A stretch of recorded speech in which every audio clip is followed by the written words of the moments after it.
Segunda hora de Crisis en el Aire. Bienvenidos a quienes se suman ahora también. Gracias a las manos mágicas de Juan Fernández Lance. Ahora mismo nos pueden ver por YouTube, así además de escucharnos nos ven. Estamos acá con nuestro compañero Marco Teruggi, que acaba de aterrizar. Sí, ¿qué tal? Buenos días, ¿cómo están? Acabo de aterrizar al estudio. Argentina hará 48 horas más o menos, pero al estudio recién. ¿Cómo estamos? Bien. ¿Estuviste en Chile? Estuve en Chile, sí.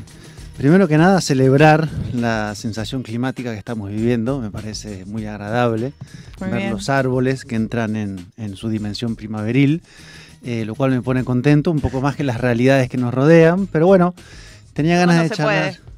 Siempre hay comentarios climáticos, ¿no? Antes de que comience la columna. Sí. Absolutamente, es parte ya de una marca registrada. Se habla del clima, se habla del calor. ¿Qué tal? ¿Qué tal Chile? Bien, bueno, de hecho venía con ganas de conversar sobre eso, además porque acá el compañero Mario también estuvo pisando las calles de Santiago. Así es. Entonces tenía ganas como de esbozar una suerte como de pequeña crónica de 48 horas que pudiera de alguna manera dar pie a debatir un poco lo que está pasando en Chile. Me imagino que Mario además estuvo más tiempo, estuviste una semana. Sí, una semana.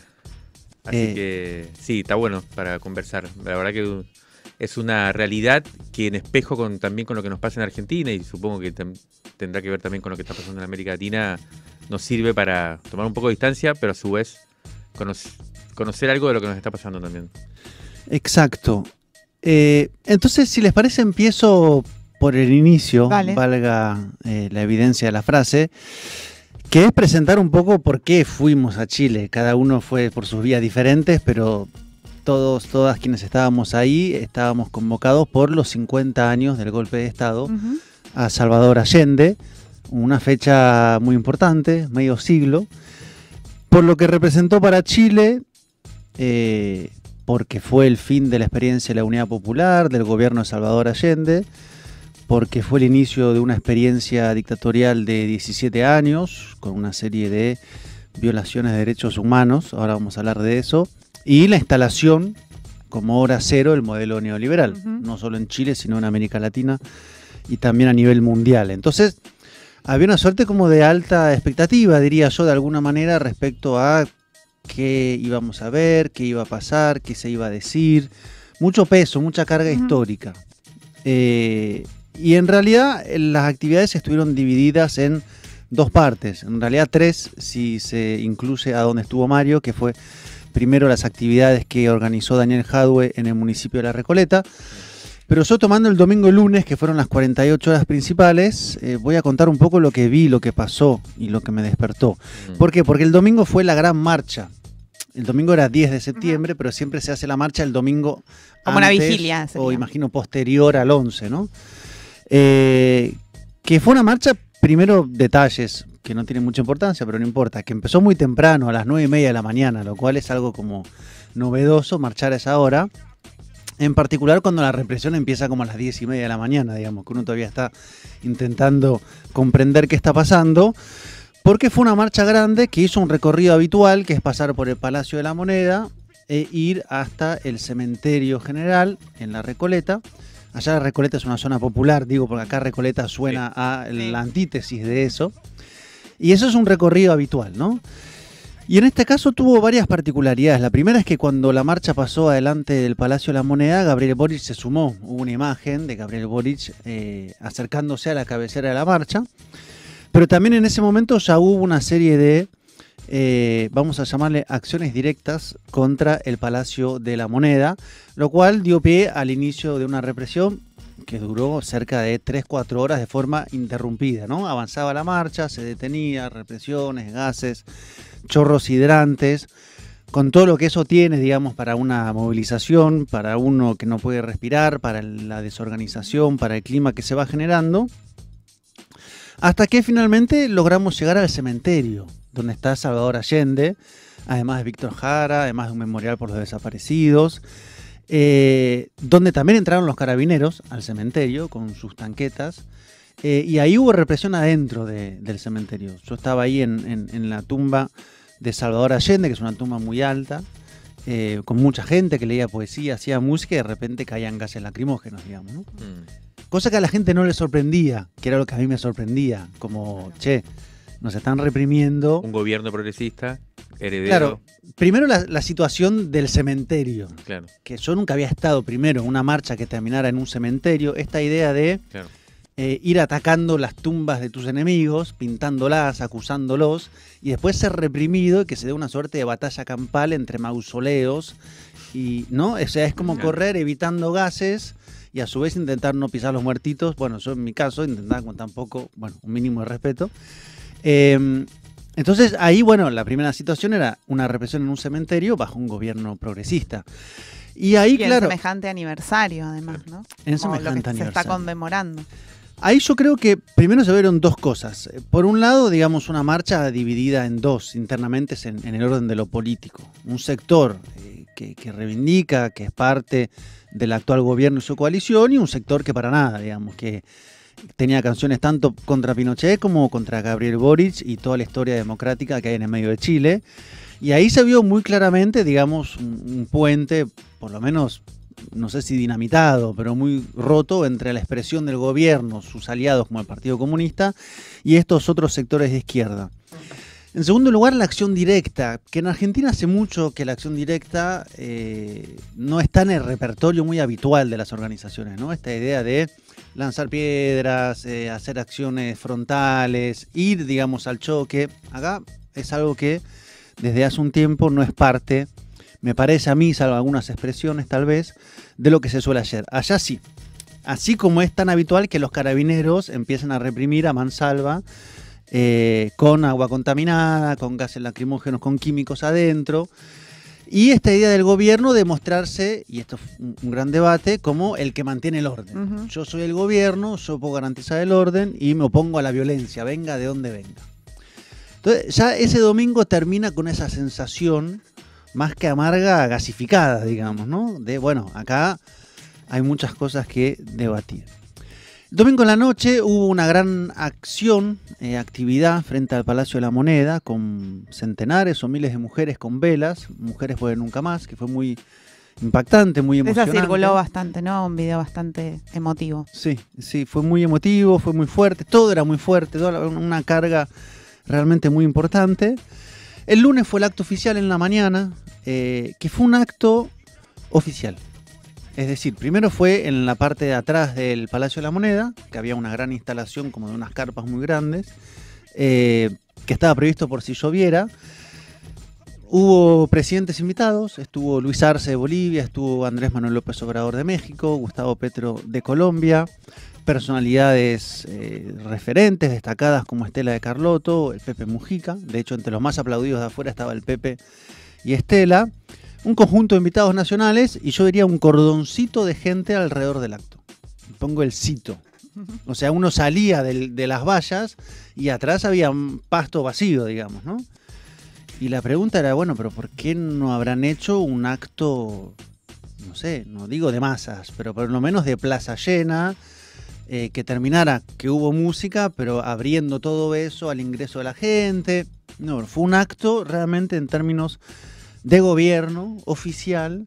Sí, a puertas cerradas. A puerta cerrada. Lo cual fue muy llamativo, digamos, ¿no? Uno tendría reflejos casi instintivos de hacer un festival por los derechos humanos, algo, claro. abrir el Palacio de la Moneda para visitarlo, cortar la Alameda y poner algo. Pero no, terminó. Y la gente se fue a su casa. Habló el Pepe Mujica en la universidad, que dio una charla y fue mucha gente. Pero ahí terminó. ¿Era feriado? No era feriado. Sí, sí. ¿Sí era el feriado? lunes 11 era Era feriado. feriado. Sí, el lunes 11 era feriado. Pero sí, pero por ejemplo, ni AMLO ni Petro hablaron, o sea, tuvieron actos tampoco así con la gente. El Pepe solamente. El Pepe solo en la universidad. Y Alberto Fernández, hay que decir, iba a llegar, pero finalmente no llegó. Sí, se esperaba hasta último momento que llegara. Bueno, estuvo Estela de Carlotto, que fue la única, de hecho, no chilena que se subió a hablar. Fue muy emocionante lo que dijo. Y la que fue muy emocionante fue Isabel Allende, la hija de Allende, que contó el último momento en el Palacio de la Moneda, los exilios. La verdad que Sí, muy era potente el discurso. fuerte. Pero bueno, Agradeció a mucha gente, a la gente que estuvo hasta el final a los en GAP. el Palacio de la Moneda, y le agradeció a los GAP, que es el grupo de apoyo al presidente, que era como la seguridad privada que proveyó el MIR, el Movimiento de Izquierda Revolucionario, en una relación que fue bien interesante entre Allende socialista y cultor de una vía democrática y una guerrilla como la del MIR, ¿no? Sí, y además, parte de lo que me sorprendió es que en el discurso del presidente se planteara mucho la cuestión democrática, ¿no?, de la no ruptura, en un momento donde la derecha estaba instalando un comunicado, la UDI, que es el partido tradicional de la derecha, planteando que el golpe contra Allende fue inevitable, ¿no? Esta idea de empujó tan lejos las cosas, llevó la crisis tan lejos que finalmente no hubo más remedio. Ese es el debate en el cual se está en Chile, pero el gobierno no plantea, o esa es la impresión que me quedó a mí, como un vaso comunicante entre aquello y lo de hoy. ¿Me explico? Sí, sí. O sea, acá, digamos, en la experiencia reciente del kirchnerismo, por ejemplo, se plantea este imaginario de la generación. Venimos de aquello, sin ahondar mucho exactamente en cuál era la estrategia, el plan, el objetivo, pero hay una suerte como de hilo que subterráneamente o superficialmente va uniendo. Acá... Como también se plantea un hilo entre el modelo de la dictadura, ¿no?, y económico y ciertas cuestiones que pueden aparecer en el presente. Claro. Acá... Yo no lo escuché, no sé, Mario, si escuchaste, pero no es un Gabriel Boric, un gobierno que dice, no digo somos herederos, porque no viene, me parece, a ser planteado así, pero un espíritu, una vocación, un horizonte de transformación, no lo hay. Está planteado en términos de la democracia que se perdió, nunca más que se corte la democracia, esto es el futuro, lo cual fue bastante llamativo. Yo no digo que esperaba que pusieran el himno de la Unidad Popular en el Palacio de la Moneda, pero sí tal vez algún guiño un poco más fuerte, digamos. Puedo decir que fue como una efeméride formal. En un gobierno de centro-izquierda que podría haber aprovechado el acto de los 50 años para hacer algo muy grande y dar una disputa de sentido muy importante en un país con una fuerte impunidad, que no lo hizo. Su anuncio principal fue la conformación de un plan de búsqueda de personas desaparecidas, que son más de 1.300 aproximadamente. O sea, 50 años después el Estado dice, ahora sí voy a aportar a la búsqueda. Y finalmente en la noche hubo un acto mucho más grande frente a el Estadio Nacional, que es el famoso Estadio Nacional, que fue reconvertido en un campo de concentración. De hecho, hoy se cumple el aniversario del asesinato de Víctor Jara. Y ahí me entró este debate sobre lo que se podría llamar la melancolía de izquierda, ¿no? Que, para citar a un autor. A Enzo Traverso, que justo me pasaron el libro y empecé a hojear, que es muy potente y a su vez muy impotente. Es la impresión que me dio. O sea, tiene, digamos, primero que es una melancolía de izquierda que ya es doble en Chile. Es la melancolía de izquierda de la Unidad Popular, de todo aquello que fue construido, creado en ese momento, pero también melancolía de izquierda del estallido del 2019, ¿no? Esta cosa de, bueno, hemos perdido en ambos terrenos, somos irreductibles, tenemos nuestras canciones de siempre, el pueblo unido jamás será vencido, pero lo que se respiraba era más, bueno, una reivindicación de un conjunto de banderas, un conjunto de estéticas y de palabras, ideas, fuerzas, que alguna idea de por dónde es la cosa. Y acá podría juntar con la última parte, que es hacia dónde va la cosa. Pero bueno, me detengo acá porque volqué un montón de impresiones de cronista político que quisiera La ver pregunta qué que les parece. tengo que les hago es si en la otra actividad, ¿no?, en la que desde la que estábamos hablando el sábado pasado, que estaban vos, Mario, y Gerardo Pisarello, había este mismo clima o ahí se generaba una cosa más interesante o más de idea de futuro o más de discusión política. A ver, como decía Marco, fue un evento organizado, el único evento, digamos, que uno podría decir de este tipo, ¿no?, de discusión política sobre el pasado y el presente, que se organizó grande en Chile, y también ahí rondaba la pregunta, ¿no?, ¿por qué el gobierno no organizó algo así? Un paréntesis con respecto al acto, bueno, a la celebración oficial, que con medio siglo era como muy importante, y había cierta expectativa de que pudiera ser, como decía Marco, un punto de inflexión, ¿no? Porque lo que se está viviendo en Chile es un avance muy grande de también la ultraderecha, de los grupos de derecha, que cada vez tienen más influencia en la discusión pública, y un gobierno que retrocede simbólica y políticamente cada vez más. En muchos temas que por ahí no tiene sentido meterse, pero uno podía pensar que un evento tan importante como este podía ser, como decía Marco, un punto de inflexión. Bueno, eso no sucedió. El gobierno hace unos meses, me contaban, construyó o generó una comisión para organizar los eventos y bueno, fue todo un fracaso tras fracaso, 3 dirigentes. Claro, porque el imaginario, no sé, yo en mi mente me imaginaba como si hubiera sido los actos del Bicentenario acá, ¿no? Claro. Como una cosa así Sí. de Bueno, memoria no. colectiva. Así que eso no sucedió. Y este evento al que fuimos, que fue en Recoleta, que es un municipio dentro de Santiago de Chile que gobierna el Partido Comunista desde hace mucho, y dentro del Partido Comunista una línea interna que su principal referente se llama Daniel Jadue, que si se recuerdan fue el que participó en en una interna contra Gabriel Boric, dentro de todo ese universo de la izquierda, que perdió cuando todo el mundo pensaba que iba a ganar Jadue, terminó perdiendo con Gabriel Boric. Bueno, y hoy también yo sentí un poco esta sensación que plantea Marcos de, bueno, una oportunidad perdida. Hay una sensación de una oportunidad perdida muy grande, ¿no? Por haber llegado un grupo de izquierda al gobierno y no haber logrado lo que se esperaba de él, y también de haber, de alguna manera, desperdiciado la apertura que significó el estallido. Nosotros con Pizarello estuvimos en el Museo del Estallido, que queda ahí a una cuadra, muy lindo, con muchos, la verdad que muy interesante. Pero bueno, queda de vuelta como un museo, queda como en el pasado, con marcas. Ya es un museo, Ya ¿no? es un museo. Entonces, lo que circulaba de eso, lo interesante sí fue que hubo gente de muchas partes de América Latina. Yo también fui a Valparaíso a ver ahí a otra experiencia municipal muy interesante de Jorge Charp, cuyo alcalde es Jorge Charp, y hay una discusión fuerte. Y yo quisiera plantear como eje principal algo que ya también mencionó Marco, que fue la discusión que la derecha instaló a todo esto. En el medio de esto, Gabriel Boric recibió a Sebastián Piñera, el anterior presidente, el que reprimió de manera feroz el estallido. Recordamos miles de heridos, los agentes sin ojo, y Gabriel Boric lo convocó para hablar sobre los 50 años en un intento de unir a todo el sistema político en función de esta efeméride. No lo logró, por supuesto. Propuso un documento conjunto. En el medio de eso dijo: Sebastián Piñera, no tengo duda, es un demócrata. Se armó toda una gran discusión y él terminó diciendo: no me consta que haya violado los derechos humanos, en un momento además en que hay causas judiciales. Después el día del acto sí lo dijo.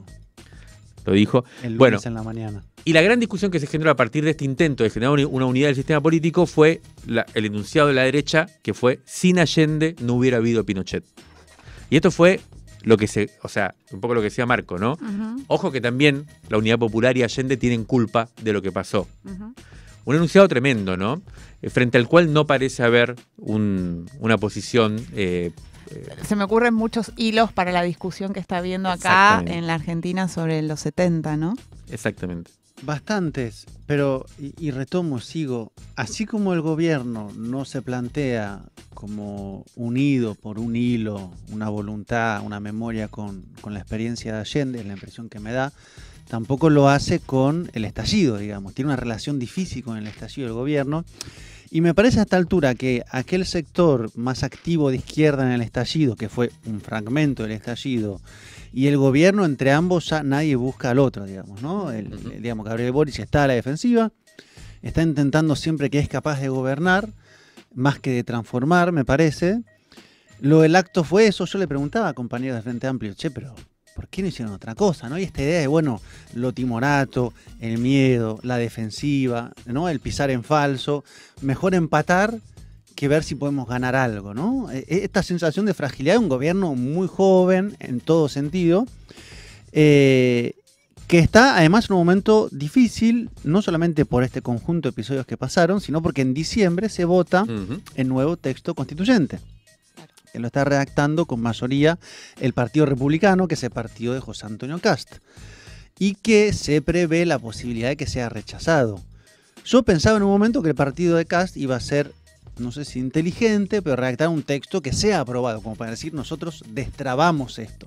Era un partido que se opuso, acá lo hemos conversado, a que se cambie la Constitución. Bueno, es posible que no, que se ponga sobre una posición muy a la derecha que ya se está marcando, incluso tensionando con la UDI, que es la otra derecha, y que se rechace esa Constitución en diciembre, en cuyo caso ahí terminaría el experimento de intentar redactar una nueva Constitución y quedaría entonces la anterior.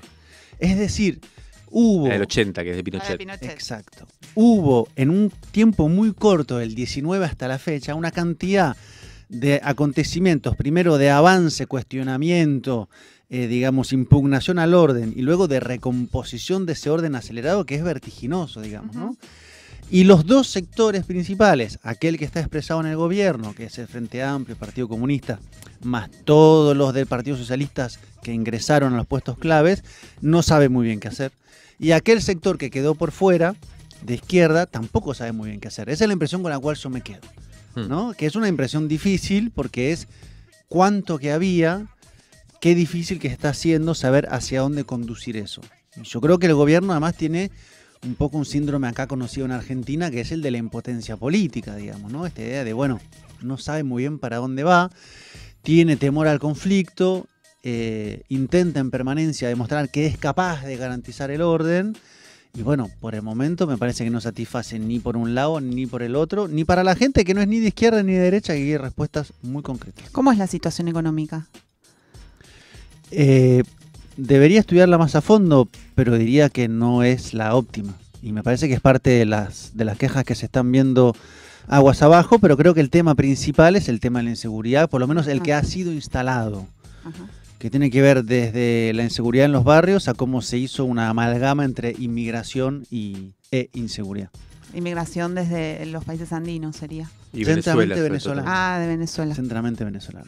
Sí, pero la situación económica es compleja, o sea, creo que no es una debacle como acá, pero también el peso está altísimo, 800 y algo, y se ve que hay una parálisis y se ve cierto deterioro, ¿no? Después del estallido y después de la pandemia, y bueno, no parece haber una... Yo me quedo también con una impresión muy fuerte, y eso fue interesante también hablar con compañeros que venían de Perú y otros lugares de México a ese evento, y la sensación de que siento que las fuerzas progresistas de izquierda, populares, van un poco como de cumbre en cumbre, ¿no?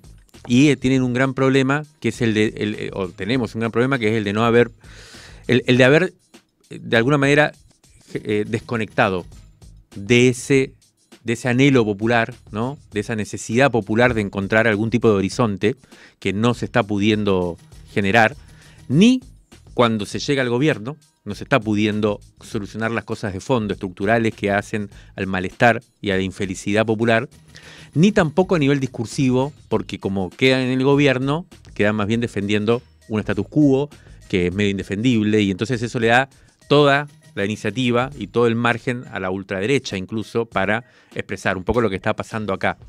Y la sensación es que desde las cumbres, que me da la sensación que ni siquiera se trata, porque uno podría decir en Chile, bueno, no son audaces.